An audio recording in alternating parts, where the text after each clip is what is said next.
E a pergunta de hoje é essa, Lucinho. Gostaria de saber como que a Bíblia virou Bíblia, não é? Quem foi que decidiu que aqueles livros foram inspirados por Deus e os tantos outros que foram escritos não foram inspirados por Deus? E principalmente, quem que foi que selecionou isso? Então eu vou ler para você o final da epístola de 2 Pedro, quando Pedro faz um comentário sobre as cartas de Paulo. Olha que louco. Já imaginou? Pedro falando de Paulo. Ó, derrubei um negocinho. Pedro falando de Paulo. Não fica triste não. Amém. Vamos ler aqui. 2 Pedro 3 fala assim no verso de número 15. Tenha em mente a paciência do nosso Senhor, significa salvação. Como Paulo, nosso amado irmão, lhes escreveu, com a sabedoria que Deus lhe deu. Paulo escreve da mesma maneira em todas as suas cartas, falando nelas desses assuntos. Suas cartas contêm algumas coisas difíceis de entender, as quais os ignorantes e instáveis torcem, como também o fazem com as demais escrituras, para a sua própria destruição. Quem foi que decidiu que a Bíblia seria a Bíblia e que as outras coisas não deveriam, outros livros não deveriam entrar na Bíblia?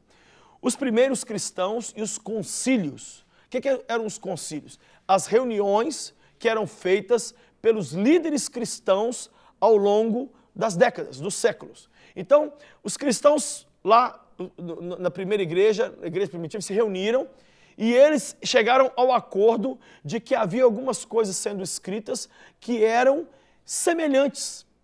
Então, não se contradiziam. Era a fé apoiada não somente na experiência de cada um, mas naquilo que Deus já vinha ensinando desde o Velho Testamento para o seu povo.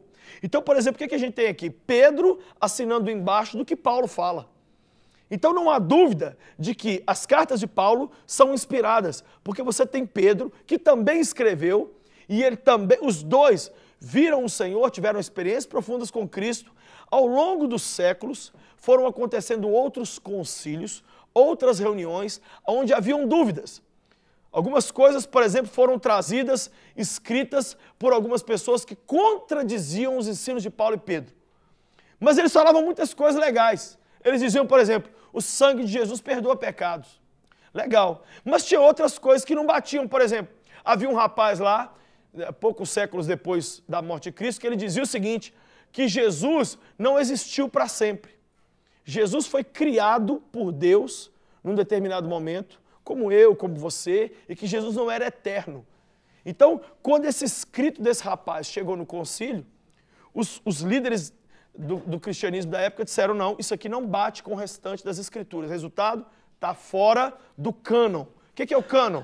39 livros do Velho Testamento, 27 no Novo Testamento, formam os 66 livros que hoje temos e que nós consideramos como palavra de Deus. Então foi assim que a Bíblia foi formada pelos primeiros cristãos, pela reunião dos líderes do cristianismo ao longo das décadas, que foram dizendo, isso aqui bate, isso aqui não bate, isso aqui é doutrina que condiz com o resto daquilo que cremos, isso aqui não tem nada a ver, e assim chegamos a ter a Bíblia Sagrada como temos hoje. O mais triste não é isso não, o mais triste não é saber isso não, o mais triste é ter esse livro lá na estante da nossa casa, custou o sangue dos mártires, milhares de horas de reuniões, pessoas pagaram com a própria vida, e aí como é que ele fica?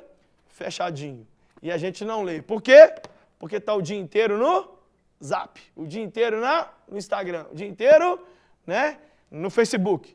Que a gente feche um pouco mais as nossas redes sociais e que a gente abra mais o coração para ouvir o que nos diz a palavra do Senhor. Manda para mim a sua pergunta e eu sempre vou tentar responder com esse livro lindo aberto diante de nós. Para receber todas as novidades do canal, inscreva-se e se curtir o vídeo, clique em gostei.